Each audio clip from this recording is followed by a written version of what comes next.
Here are 3 tactical reasons why Arsenal ran out 3-0 winners against Nottingham Forest. Number 1, how Arsenal's build-up exposed Forest's press to gain control. Despite Forest's deep backline, the aggression of their man-to-man marking created lots of room for Arsenal's fluidity to take advantage of.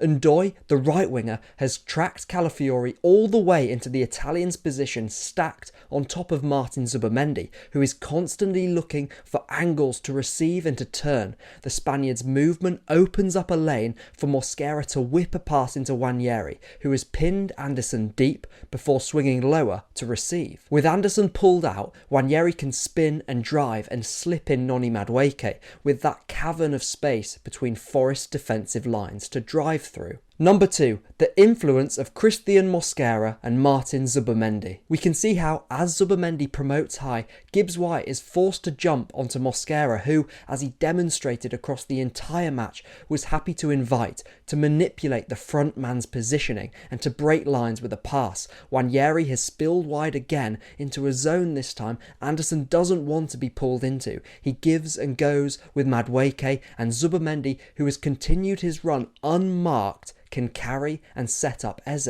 Zubimendi's strike was his first career goal from outside the box, and his header was the first time he'd scored in the air since 2021. Number 3, and I couldn't finish without talking about him, Noni Madueke, and specifically how he dominates the 1v1 duel and is showing real signs of maturity in the final third. If you don't get touch tight immediately to Madueke, he claims those first few yards instantly, forcing defenders to backpedal into their own box, and if they do dive in, that momentum Madueke has built up ahead of steam means he can skip past you with just a couple of those long, powerful strides. His stop-start burst is also the best at the club. He's more than happy to explode onto his weaker foot, where he showed real care, I think, in his final actions. The most pleasing thing, though, for me, was how he involved his teammates in the final third.